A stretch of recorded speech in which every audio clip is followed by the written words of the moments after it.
हाँ तो दोस्तों, मैं रुस्तम अली। दोस्तों, मैं एक बात बोलूं। देश का ऐसा प्रधानमंत्री शायद किस्मत से मिला है इस देश को।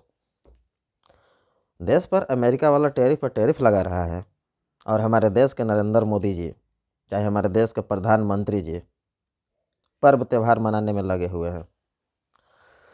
आप लोगों को कितना अच्छा प्रधानमंत्री मिल गया जो देश के पर्व से पीछे रहता है और जे देश में जितना पर्व है उसे मनाने में ये आगे रहते हैं। प्रधानमंत्री का काम होता है पर्व मनाना। ज़रा सोच कर देखिए आप लोग अपने दिल और दिमाग से। एक प्रधानमंत्री ही जब पर्व मनाने लगे देश में, तो उस देश का क्या हाल होगा।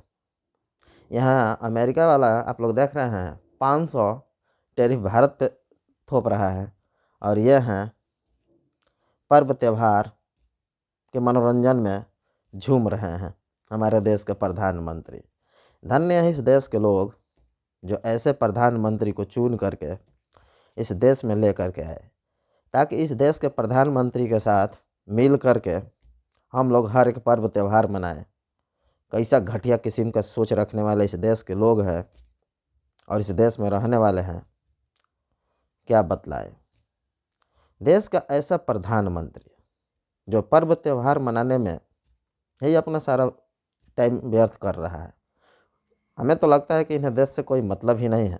यह सिर्फ मनोरंजन करने के लिए इस देश में आए हैं और ये भारत में रहने वाले जितने लोग हैं इनके कदम से कदम मिला करके साथ दे रहे हैं। ज़रा सोच करके देखिए भारतवासियों, अपने दिल और दिमाग से। क्या एक प्रधानमंत्री का काम होता है देश में पर्व त्यौहार मनाना? क्या इस देश में लोग नहीं हैं पर्व त्यौहार मनाने के लिए? कितना घटिया किस्म का सोच रखने वाले इस देश के लोग हैं कि मैं क्या बतलाऊँ। पर्व त्यौहार मनाने का काम देश के लोगों का होता है कि हमारे देश के प्रधानमंत्री का होता है। जानते हैं यह जितना ही भारत बर्बाद हो रहा है, हमारे देश के मंत्री जी उतना ही पर्व त्यौहार मना करके ये जो हिंदू लोग हैं इस देश के, उसके दिमाग को इधर उधर खींच रहे हैं ताकि ये लोग मेरे ऊपर कोई आवाज़ ना उठाए, इस देश के ऊपर कोई आवाज़ ना उठाए। मुझे जो मन में आए मैं वही करूँ इस देश के अंदर, चाहे यह देश बर्बाद हो जाए। ऐसा सोचने वाले हमारे देश के ये जो मंत्री लोग हैं, इसे लाने वाले इस भारत के लोग ही तो हैं। भारत के लोग भी कमाल के हैं। इन्हें अच्छा नेता नहीं चाहिए, इन्हें बस ऐसा नेता चाहिए जो भारत को लूट सके, जो भारत को बर्बाद कर सके, चाहे जो भारत को बर्बाद होते हुए देख सके। यहाँ लोग महंगाई का मार झेल रहे हैं और ये मंत्री जी पतंग बना करके उड़ा रहे हैं। यहाँ लोग गरीबी से जूझ रहे हैं और ये मंत्री जी 1.5 करोड़ का कोट पहन रहे हैं, 3 करोड़ का, 10 करोड़ का कोट पहन रहे हैं। कहाँ से महंगाई कम होगा इस देश में? जब देश का प्रधानमंत्री ही इतने महंगे महंगे सूट बूट पहनने लगे तो इस देश का महंगाई कैसे कम हो सकता है? कभी सोचा है इस देश के लोग? प्रधानमंत्री के साथ साथ इस देश के लोग को भी मैं एक सलाह दे देना चाहता हूँ कि आप लोग इस देश को एक ऐसे रास्ते पर ले करके खड़े कर दिए हैं, साल या 2 साल के अंदर में आप लोगों के कान तक एक बात जरूर आएगा। दोस्तों, याद रखिएगा इस बात को कि सबसे पीछे कोई देश है तो वो है भारत।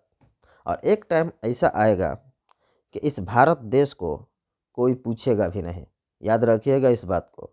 अब आप लोगों से मैं एक ही बात कहना चाहता हूँ, आप लोग इस देश में एक घटिया से घटिया, एक बेकार से बेकार प्रधानमंत्री लेकर के आए, कोई फ़र्क नहीं पड़ने वाला है।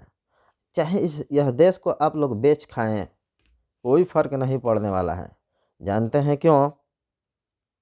इन लोगों को गुलामी सहने का आदत सा हो गया है। ये पहले भी गुलाम थे, आज भी गुलाम हैं और मेरे हिसाब से ये ज़िंदगी भर गुलाम ही रहेंगे। सरकार जो कहेगी वही ये लोग करेंगे, सरकार को जो मन में आएगा वही वो करेगा और इस देश के बारे में कोई कुछ नहीं सोचेगा। समझ गए? जो कर रहे हैं आप लोग अच्छा कर रहे हैं, करते रहें और इस भारत देश को लुटवाते रहें।